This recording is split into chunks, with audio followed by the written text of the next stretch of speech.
This episode is sponsored by Launch. Are you an insurance agent that is tired of quoting business to try and find a better premium to win new deals? Are you looking for a way to differentiate and stand out from your competition? Well, look no further than Launch. Launch is an industry-leading software platform that gives you pre-built assessments that you can walk through with your prospect. Launch automatically calculates your prospect's risk score, and this allows you to show your prospect the areas you can fix to negotiate better premium and coverage with underwriters. Offer more value to your clients, turn missed sales into closed business, and most of all, become a better advisor to your clients. Visit getlaunch.io today to get more information on how you can use Launch to win more BORs starting right now. That's getlaunch.io to learn more. Welcome to the Getting Past the Premium podcast, where we focus on breaking down risk management problems bit by bit until we find a solution. If you would like to discuss anything you hear on GPP with us, please reach out using the links in the description. Enjoy today's episode. All right, welcome back, Peter. Happy to have you back on. It's good to see you guys again. Yeah, thanks, Peter. No, we had so much fun on the first episode. So many things that we didn't get to talk about that we thought, let's just get another one scheduled, right? That's right. So yeah, listen, I think a lot's changed since then. Lots maybe hasn't changed sometimes in the insurance world, never going away. But I know financial markets, a lot's changed, been conversation in the news, like, are we in a recession? What's the definition of a recession? Can we even define it? I'm curious, Ryan, I know you got a background with some wealth strategies, right? What's kind of your take? What should families be doing right now? What should agencies be doing right now? Like budget season, thinking about next year, what's kind of your take? Well, I'd say first of all, I want to make a comment about how, a recession has been defined for a very long period of time. So we should probably just kind of stick to how the world views it. But anyway,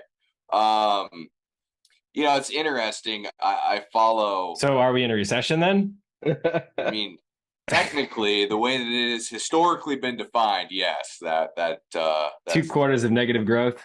Correct. Okay, got it.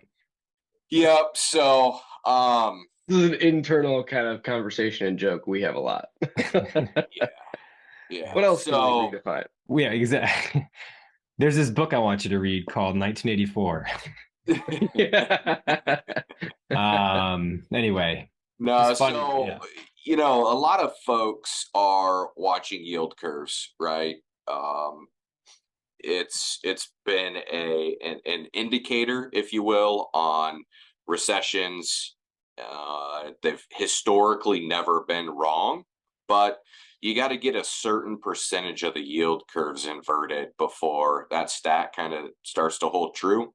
So historically, if you're looking at yield curves, you need about 60 to 70% of them to be inverted before, All right. For those of us who don't speak Greek, for those of us who sell insurance for a living and have, people who are like, I still can't hire anybody because they're all taken and unemployment's at an all-time low, right? Like, what does this mean for agents? What does it mean for their clients? What does it mean for their business and their families? Like, are people, are they spending more on credit? Are we anticipating a drop in people going to restaurants and buying manufactured goods? Like, how should we think about this as agencies? We're kind of preparing for the next quarter or two.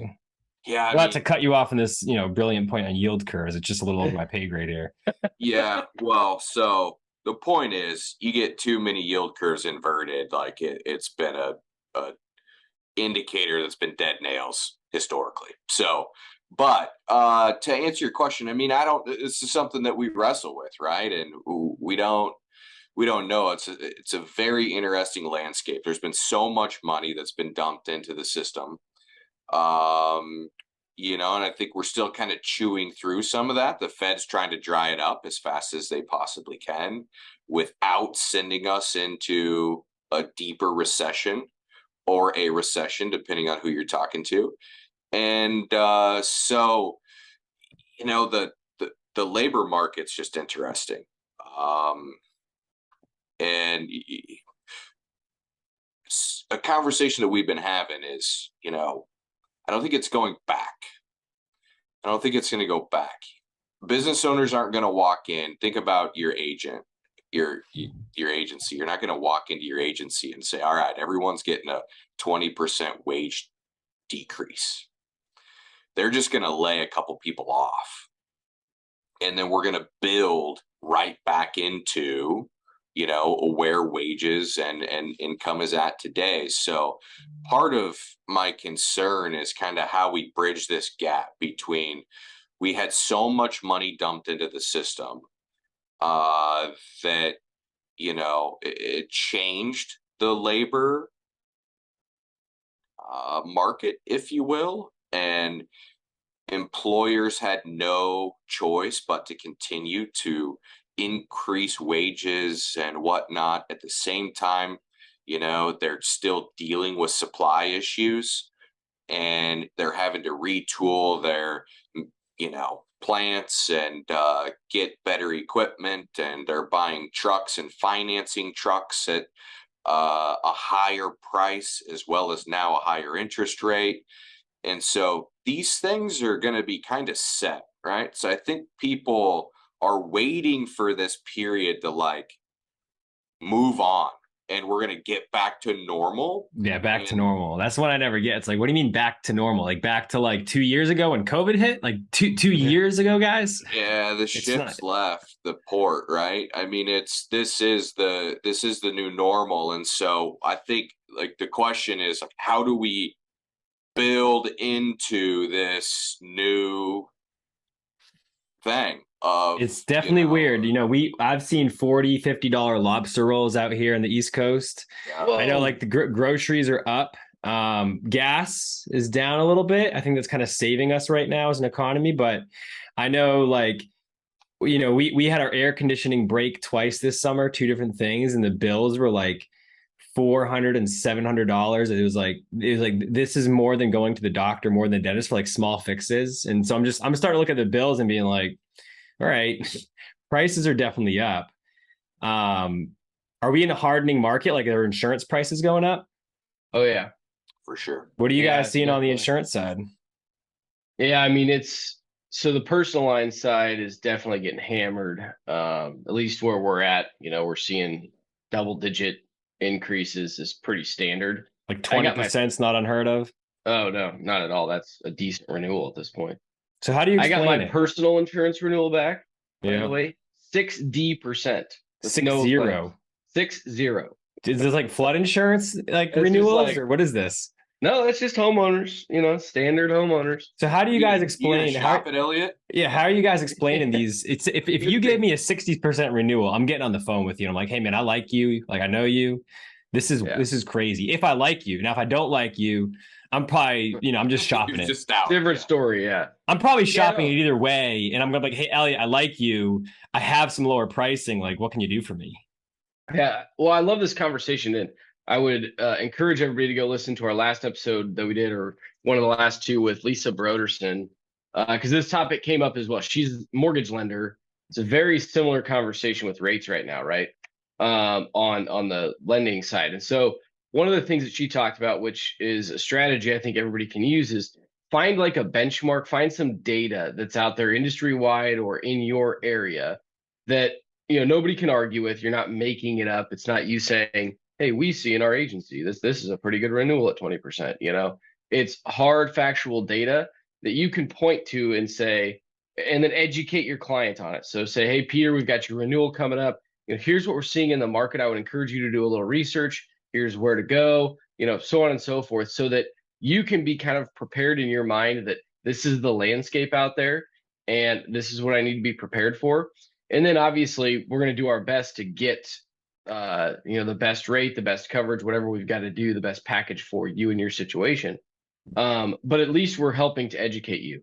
Now, the flip side that we always hear from people with that is well, that's just going to give them time to shop. Why would I want to tell them that, the market's when up? You said research, I'm AKA go online and type in insurance quotes, right? Well, I'm saying no, I send you a link that says, hey, here's a good resource that it might be the Insurance Journal that did, the average industry rates right now or whatever. I'm not sure what the metric is. But something that I can factually point you to that shows you that rates are going up. here's why. And I have a few things to explain, but I have to do it proactively. I think that's the big thing that people miss. It's like you get your renewal and you see it's up 25%. You call me and you're like, what the heck? And I'm like, hey, Peter, no big deal. Like, we got it. We're going to shop. Call you if I like you. We're going to do all this. Yeah, true. Right. True.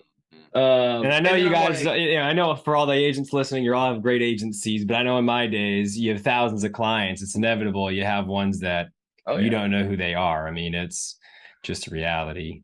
Well, yeah, and our answer, sorry. Go ahead, right. No, good. Our answer to this has been, we better be bringing more value to the client, and you better not be having this conversation after the rates go up, 20, 30, 40, 50, 60%. You better be doing it ahead of time. And so, and then through that relationship becomes education along the way about how rates work. I mean, at the end of the day, you have to have liability insurance. And if you have a mortgage, you have to have insurance on your home. The question is just, where do you go get it? And are you going to experience something similar there? And can we dissect that and figure out that, we can ultimately show you enough value that you should continue your relationship with us? But that conversation doesn't happen when the homeowner gets their renewal in the mail and you haven't had that conversation, or you're just starting to build a relationship. They're pissed and they're shopping. So there's a couple of techniques I learned or used, and I can't claim fame for creating them, but there's two. One was band of pricing. You guys familiar with that? Okay. And the second one is like the 4-3-5 remarketing discussion. It's just kind of a mental model. So the first one, band of pricing, it's like get some sort of a graph. I did this with cryptocurrency. You can do it with a meme stock. You can do it with the price of gas. But to your point, Elliot, it's what is something you can point to that your clients and prospects can relate to? So maybe it's inflation rates, right? And it's like, hey, Elliot, you know how gas has gone up, groceries been going up, things are all over the place. Insurance in a lot of ways as a product functions like these other markets that you're familiar with every day. And so, you have financial market conditions that change the price of insurance literally every single day. And then you also have other factors, things like, in Florida, are people filing fraudulent roofing claims? Are you as a prospect no longer a great prospect? And so there's this band of pricing. You put this band out there and you say, what we're doing is, there's going to be a top, there's going to be a bottom. We want to make sure that we're doing everything we can to make you look attractive to the insurance marketplace. This is especially in the commercial accounts from a risk management perspective. And then, when the pricing goes up like it is right now, make sure that we are representing you effectively to the marketplace. What you don't want to do is shotgun the market and start putting submissions in all over the place and getting underwriters confused. You want to control the narrative. You want to tell the best possible story. So that's kind of the band of pricing. What are your guys' thoughts? Yeah, I like that. And the other factor to that is even what I was thinking when you were talking about that, or where you were going, is like, not only does the insurance market operate similar to these other markets, but it's also based on those other markets to a degree, right? Like 100%. Cost to repair a vehicle goes up, your insurance to insure that vehicle is going to go up. And so it also like kind of removes a little bit of that, just like insurance isn't just going up with everything else. It's based on a lot of these other things. Like blame it on them, No, it's a great point. It'd probably be good. I mean, I'm thinking if I ran an agency right now, man, I'd build a tear sheet on this thing where it'd be like, what are things that are more expensive? You're like, hey, vehicles are having new sensors for like, cruise control and for like braking, automatic braking and lane departure. And like, hey, windshields used to cost $100 to replace. Now it's $1,000 minimum, right? And if you could start put this list together, it'd be great to have a tear sheet. I think the second thing we have, and again, this was something that I was presented with at my former agency, my family agency, called 4-3-5 as a memory hook. Basically, hey, Elliot, Ryan, there's 4 reasons that your premium went up. There are 3 things that we can do, and there's a few downsides to switching midterm. And it's just like, hey, let's frame it for people. What are the reasons your premium went up? Insurer raised rates, you had a claim, there's a change to a policy, or maybe like your kind of your insurance score. Things we can do, we can change the policy, your deductibles, your coverages. But if you have $1 million replacement cost and now it's $1.2 million because construction's up, maybe you can't really touch that. We can shop the policy, or we can also just leave it where it is. And then, what are some of the downsides to switching? And it's like, well, there could be inspections, there could be premium increases, there could be loss of continuity with an insurer. That can be a bad thing depending on, what kind of a business or individual you are. Having to wait for refunds when you shop midterm. Maybe you're waiting on, credits that you've built up over time, like accident forgiveness, where, they erase your deductible over time. But if you switch insurers, you're going to lose that benefit. And then it's also just time consuming for your team. If you're switching from, if you have 5 policies with one carrier and now you're switching all over the place, that's a lot of downtime for the team. So I think, again, just taking that banded pricing concept, applying it to the hardening market. Elliot, taking some of the things you've showed as far as like anecdotal things you can point to. Hey, why are prices going up? It's not just like this abstract marketplace. These are real people doing real claims. And then also, what are the 4 reasons a premium went up? What are things that we can do about it? And what are some of the downsides or implications of switching? I think it'd be cool to have it. We should do this together after this call and just build a little tear sheet and give it to people so they have a clear, concise way to just talk their clients off a cliff if they're seeing. In your case, Elliot, I mean, you're one of the partners of the agency. You got a 60% increase. Yeah. That's crazy. And it's like, I want to get talked off a cliff. Make it easy, make it simple for me to digest. I love that. Yeah, no, that's great. So to be clear on the 435 in your agency, that was the framework that you guys would just like teach to your folks doing renewals, is to like, hey, we're in a hard market. Here's a great way to explain this and use a framework. They might put different things into each of those 435, right? Yeah, same every single time. Absolutely. And I think, again, like, hey, look, you and I, we could probably do a pretty decent job talking through this, off the cuff with a prospect or customer. But if you're dealing with a large staff, or you're dealing with people who, they don't necessarily understand what an inverted yield curve is, you need to have an easier way to explain this, where it's like, hey, how your grocery bill's gone crazy and you can't get anything shipped to you on time anymore because they're all out of stuff and it's all back ordered. That stuff is all impacting our industry as well. If you smash up your car, if your house burns down, you can't get someone to fix your house. Like, these things are all impacting. And yeah, so make it easy for them. So they're not caught off guard. Like, yeah, I don't know why it went up 20%. Let me see what I can do. Do some research. Yeah, exactly. Yeah. And I think the big thing there is you just don't want to be reactive. I think the more, like, a lot of times your client just wants to know that you have it, like you got this under control. Like, if you can explain 100%. Your plan to them and you can be honest and you educate them, 95% of people are going to be like, okay, Peter, you know what? Let me know when you got things taken care of and, we'll move it forward, type of deal. But when you don't call and they just get this thing in the mail from a carrier that says the premium's going up, like, then they're on the defensive. And then you're in a position where you feel like, even if you're saying the exact same words we just laid out, it's from a different posture with the client, and they take it completely differently. Absolutely. And I think, to Ryan's point on efficiencies, where if companies are like, hey, we're not going to lower people's salaries, we're just going to, reduce headcount, or just efficiencies in general, right? I think on the flip side, like, efficiencies of, hey, if it's time to remarket your insurance, this is what we're seeing at Wunderite, where it's like, hey, how do you remarket a lot of insurance effectively, whether it's standard or supplementals or excess and surplus? People's expectations have changed, since a couple of years ago, and where now people are starting to expect easy, fast, intuitive, ways of doing things. It's like, hey, Elliot, if I have to just click a few buttons on my iPhone when I'm out walking the dog in the morning, and that's all it takes to remarket my insurance and stay with you, like, awesome. But if I have to, like, come into your office or be filling out PDFs and, like, answering a 5-page application, it's like, all right, man, now you're causing me some real pain on top of that increase. And I might just go check out whatever is online and easier, faster, like I've seen everywhere else in my life. Good point. Yeah. Oh. Peter, are you familiar with a website called visualcapitalist.com? I've never heard of this, but it sounds like I need to check it out. It's sweet. So, all right. So I'm searching Visual Capitalist right now. I opened it up. It looks like a news site. It looks like, I don't know, Bloomberg. They put something, they basically take news and then make it fancy with pictures that people can understand. It's like So if you look at the infographics. first sponsored post, it's thematic investing, 3 key trends in cybersecurity. So, if we're talking with a commercial client and we're talking about, how cyber rates are going to be increasing like crazy, the trend one, it's a nice fancy picture about how data breaches are becoming costlier for businesses. Yeah. It gives you a couple stats.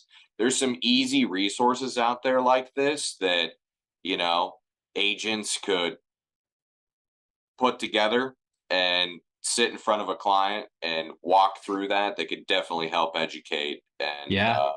I love this. This is great. I'm looking at the cybersecurity one specific. It talks about what can you do, what are the issues, and I remember when I used to do my executive briefing years ago, I used to take, I think Lloyd's had an annual risk thing, cyber survey similar to this, and it would highlight the top concerns executives had around the world. And I just say, hey, like, Ryan, do you have these concerns as well? Are you seeing this as well?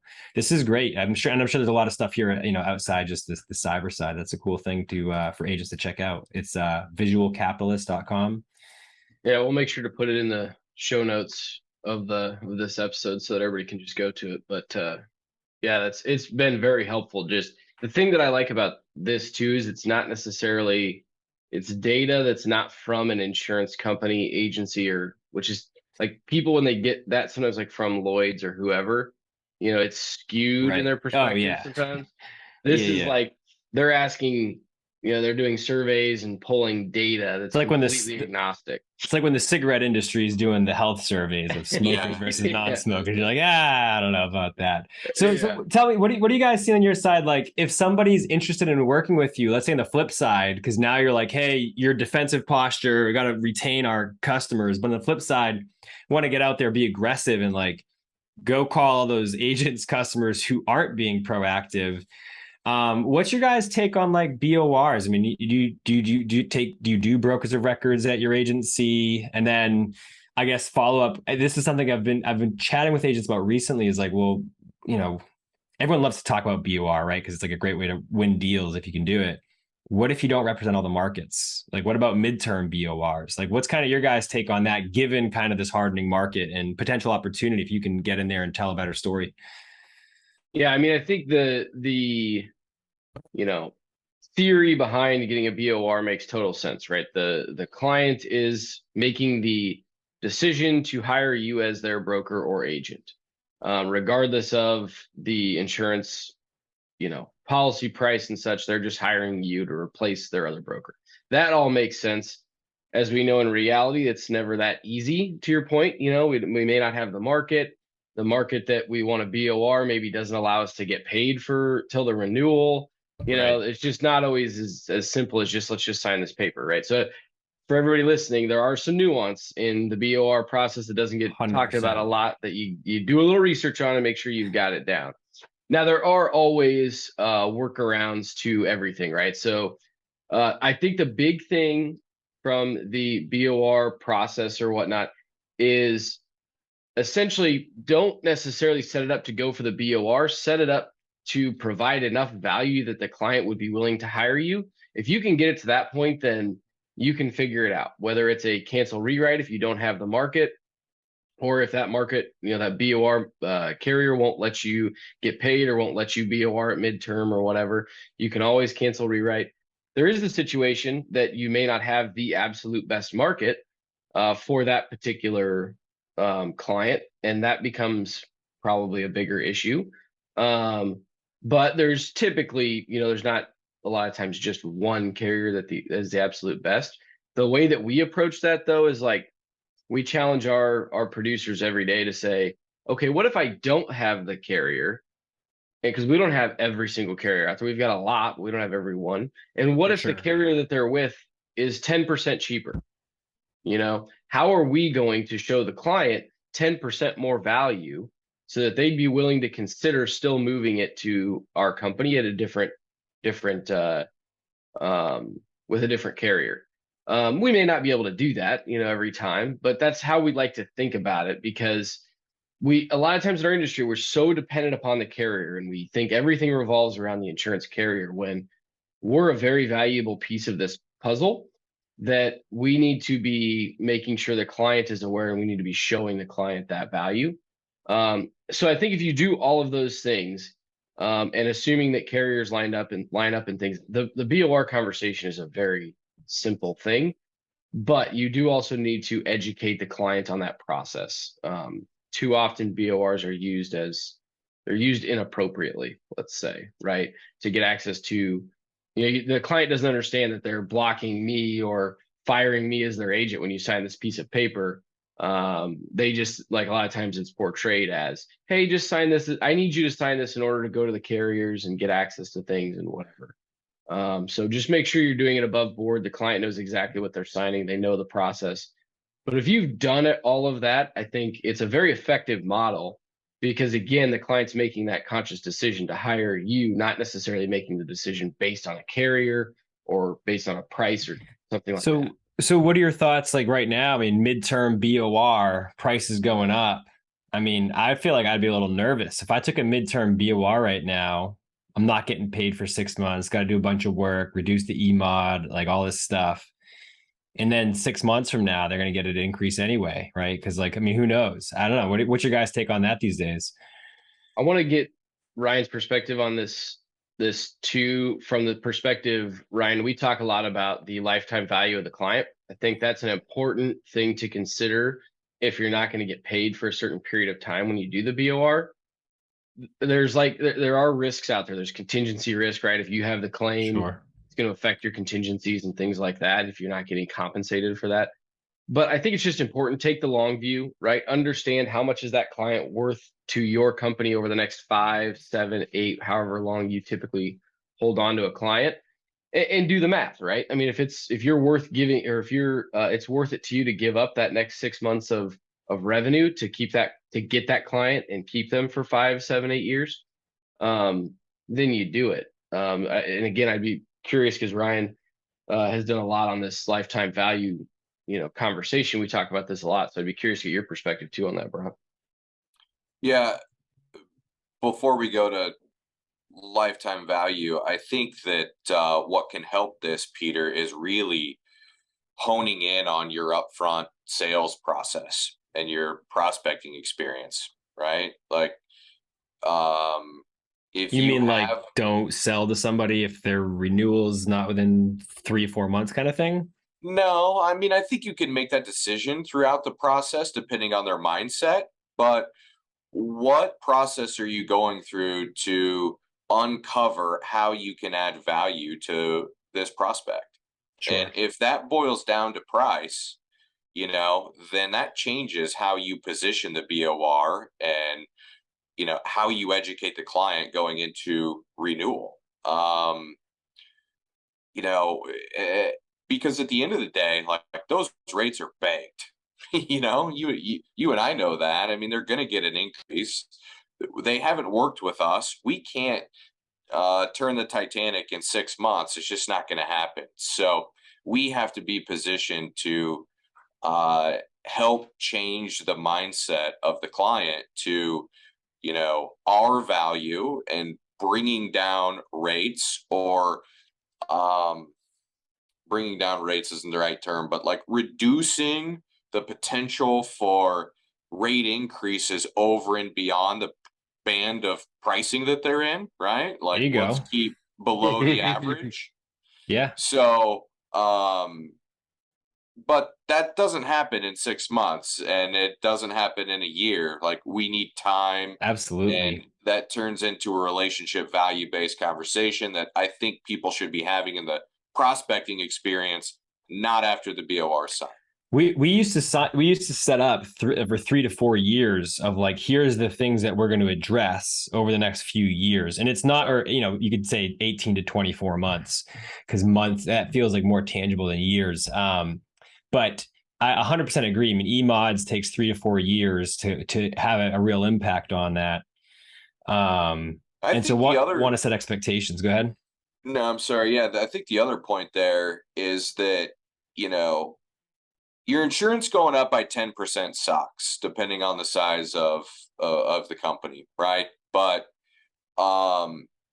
if you can start to significantly reduce the experience mod, for example, and go from a 1.5, a 1.6 to a 0.74, like that could be real dollars, That but it's not. tangibly would be tremendous dollars, right? I mean, Yeah, that's a lot. It's like a 50% swing.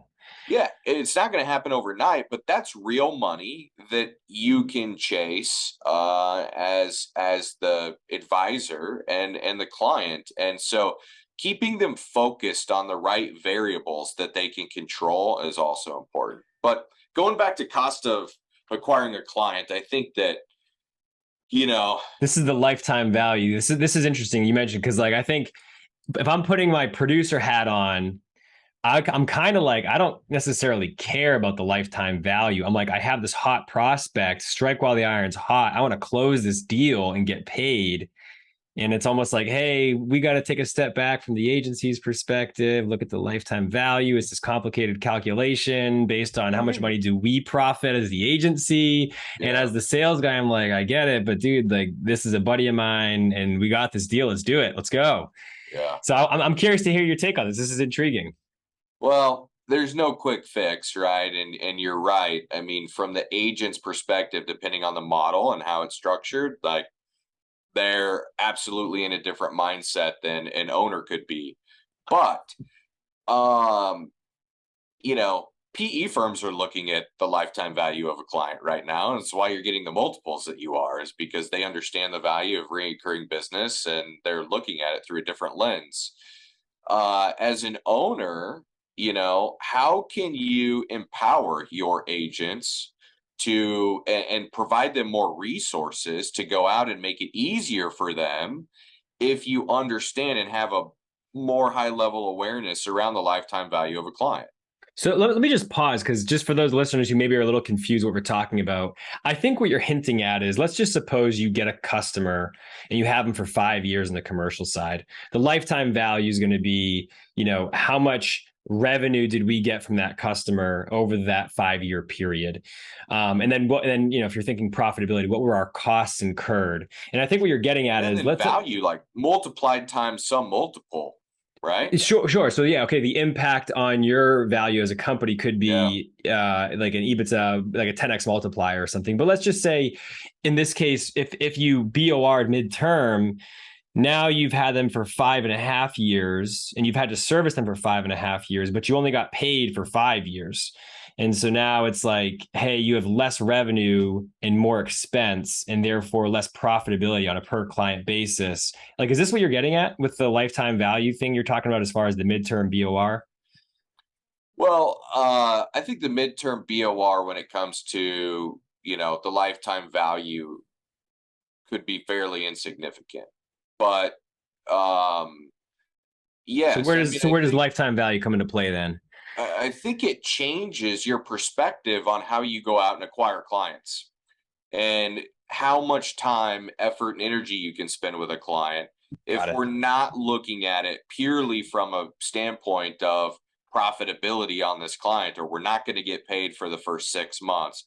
If we look at it from a lifetime value perspective, sitting inside our service models for, an average of 7 years, how does that change what resources you utilize to bring those clients in, and how can you change the experience in the BOR phase, right? And when you're not getting paid, like, what's the value that you can bring to the client? Because you're also weighing that with understanding the lifetime value. If you bring them on board and you do the right activity, it changes your perspective. No, this is for owners listening. I mean, this is a fantastic insight. I think that if we look at not just new accounts, but every account as far as what's the lifetime value, it would probably change the way we think about, assigning clients when people leave, shuffling a book of business, which accounts we're going to go after, which accounts we're going to compensate producers on.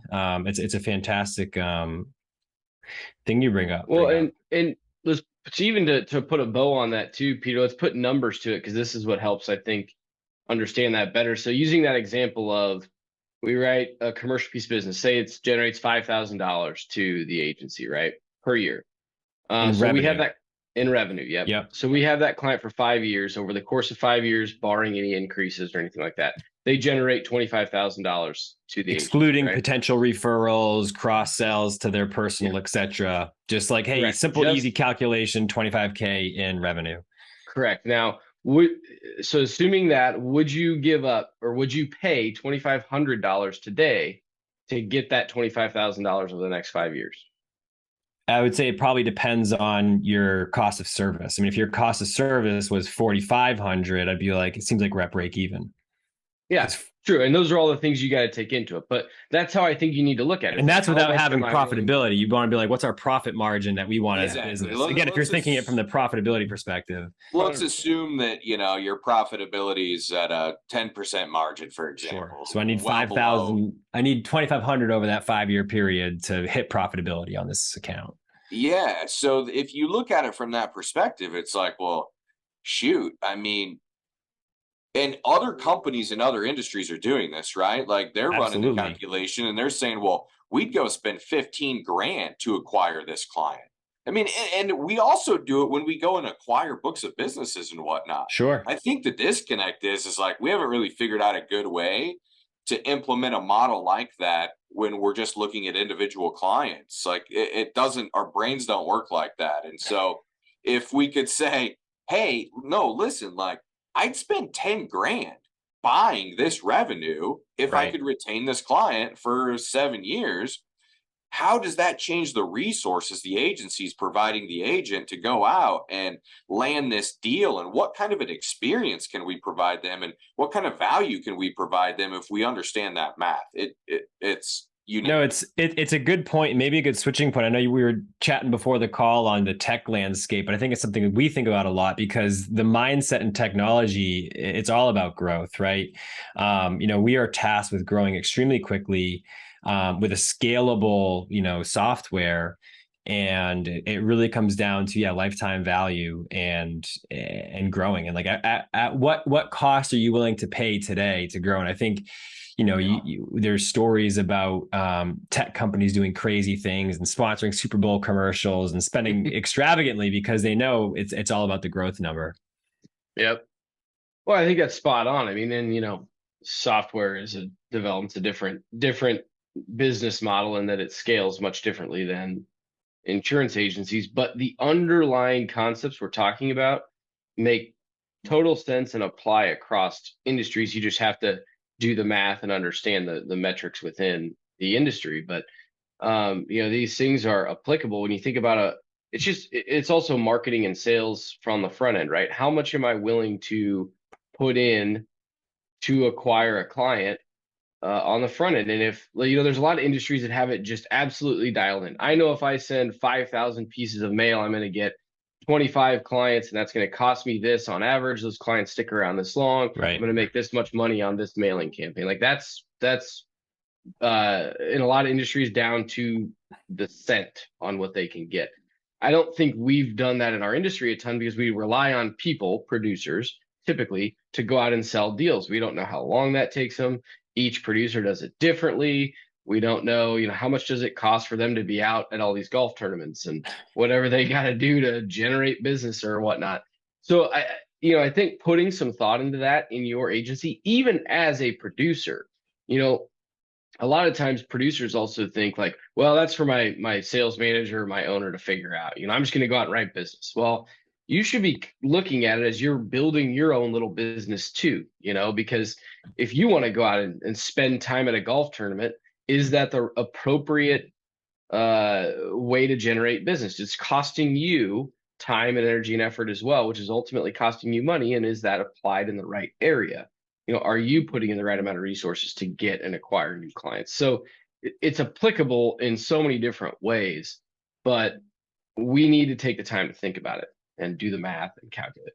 If you're listening to the podcast and you're building an agency, I would probably say, you know what, you got to take some risks, go do what you got to do. And in the tech world, we say do things that don't scale, meaning do things that you can't replicate as you get to become huge, because you got to do those things that others couldn't necessarily achieve. You got to go go do those golf tournaments, go do some crazy events that you know are going to generate some clients, and you're taking risks to go do it. Because if you're an agency, you're the sales force for your insurers, and like you got to be bringing deals and closing them. And so, yeah, there's definitely a point in time to think about the lifetime value, and you think about, hey, is this the right niche for us? Do we have the right processes in place? But if you're a business owner in the insurance at an insurance agency, you gotta grow. Absolutely. Yeah, totally. Well, Agreed. again, we covered a lot of stuff there, man. That was good. It's always fun to have you on. We get into some good discussions, and that, I think, yeah, that's a good one for everybody to take some good nuggets out of. I took a couple notes on the just as a reminder on the 435, the band of pricing stuff. I thought that was really good, so I was taking some notes on that. But thanks, dude. I know you're a busy guy. We appreciate it, and we'll do it again, I'm sure, at some point. Yeah, this was a lot of fun. I appreciate it, gentlemen. And, Ryan, next time I'm on the show here, I think I'm going to give you the lifetime value of my podcast appearances on the different podcasts. I'm going to have to figure that calculation out. See if my time here chatting with you is having a positive ROI for our bottom line. Well, see if visual capitalists can do a graph. There you go. Yeah. Well, when you figure it out, send the bill over to Elliot. We'll get it all worked out for you, Peter. and I will read up on the yield curves. I know I was giving you a hard time, but I think definitely interesting to kind of get your unique opinion on this, given your background. So. Yeah, no, I appreciate it. Well, it's in the news all the time, right? And that's part of the issue is people don't understand. Right. They're just throwing stats out into the wind. But no, 1 week they're experts on yield curves, and the next week they're experts on foreign policy with Taiwan, and then medical experts with COVID, right? It's like, yeah. Anyway, sorry to interrupt. Nah, that's what you got to do when you're on the TV 24/7. So yeah. All right, dude. Thanks, man. Connect, gentlemen. Have a great day. See ya. See ya. Talk soon. Thank you for tuning in to Getting Past the Premium. We are excited to continue breaking down barriers and finding solutions together. If you would like to reach out regarding anything you heard in today's episode, find links and contact info in the description. Until next time, have a great day, and let's continue getting past the premium.